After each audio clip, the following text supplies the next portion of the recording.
Markets allow us to make everyone better off, and producer-consumer surplus shows us how.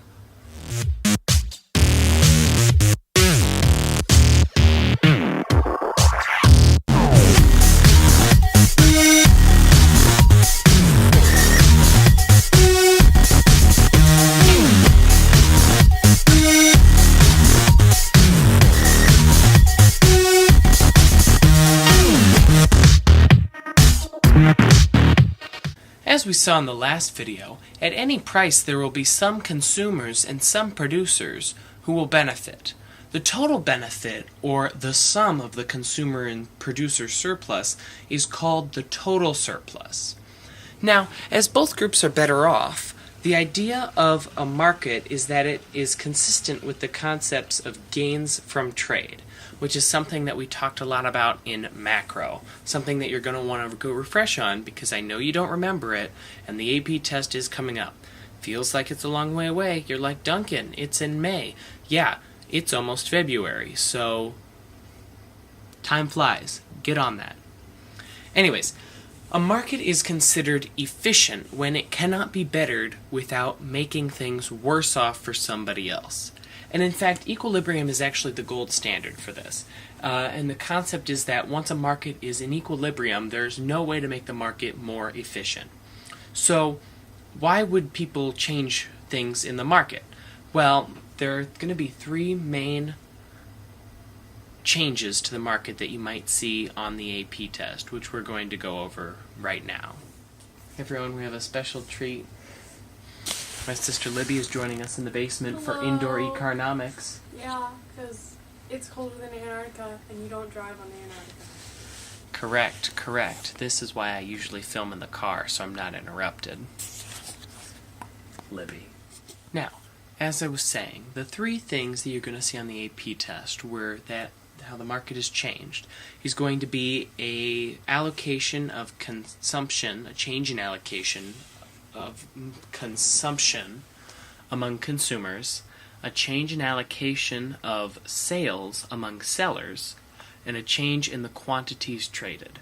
Now, these three concepts, while they are great and everything, don't make markets more efficient. And because, as I said, once a market is in equilibrium, there's nothing anyone can do to make it more efficient. And, in fact, efficiency is a really good thing, right? There are four main functions of an efficient market that tend to be kind of, once we hit those four things, we tend to consider the market efficient. There is that you have allocated consumption to those who most value it. Basically, the people who are willing to pay the most for it will get it. That's our equilibrium, right?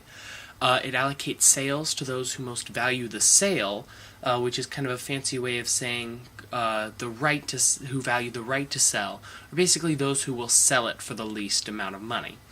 It ensures that every consumer wants a good or service more than the producer wants it, right?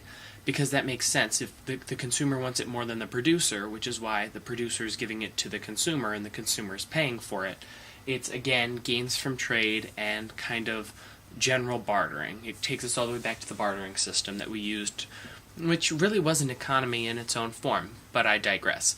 And the fourth thing that a market will do that will kind of evidence that it is efficient is that it will ensure that those who do not value the purchases of goods, consumers who do not value the purchases of goods more than the producer, will not be able to make sales, right?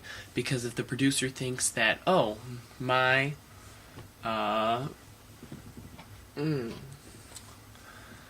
tiny tower here is worth $10, but the consumer's only willing to pay $5 for it, the producer clearly values it more than the consumer, so the sale is not made. So, there are three big problems with efficiencies in markets. Number one, they can fail. Just a market in equilibrium by itself can fail. It's just what happens, right? Which, it's a problem, but just one of three. The second one is that it's not best for every individual. Even in a market that overall is good for everybody, there are still some people, some individual sellers and some individual consumers who are not going to be happy. Again, kind of a general rule of life, right? You can't make everybody happy. The third one is the one that we're going to kind of dive into just a little bit more, and it's that an efficient market is not fair. And this brings us to the difference between efficiency and equity. Basically, fair and efficient in a market are kind of considered mutually exclusive. And basically, you have to think of the income tax, right? Where a progressive tax, where the percent you're taxed on rises more than is proportional to your income, some people might not find that efficient, and some people might not find that fair. But depending on which side of the debate you're on, you kind of have to stick with your side. If you're pushing for it to be more efficient, you would definitely choose not a proportional tax or a regressive tax. However, if you're looking for it to be fair, you might push for more of a progressive tax. And all of you who are watching that might not agree with what I just said, and that's totally fine, because that's the biggest problem with efficiency versus equity in economics, is that fair is very hard to define and changes from person to person. That's why it can be very hard to create economic policy that everyone considers fair, because everyone has a different standard of that. Now, it's important to remember with the 4 taxes, which I'm going to run through again.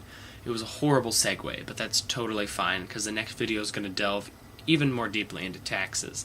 But that taxes always come out of the income. When we talk about taxes, we define it as coming out of the income, despite the fact that the tax incidence, again, we're going to get into that in the next video, despite the fact that the tax incidence might not always fall completely on the consumer and their income. So there are 4 taxes that I'm going to have you start off with for right now, just before we hop over into that video. You're going to have a progressive tax, where the tax rises more than is proportional to the income, a regressive tax, where it rises less than is proportional to the income, a proportional tax, where the tax rises proportional to the income, and an excise tax, which is an equal tax regardless of income. The most common example of this is going to be any sort of sales tax on a good or service produced. So as of now, this has been Economics Inside. That's right, it's dangerous outside, baby. Stay safe out there.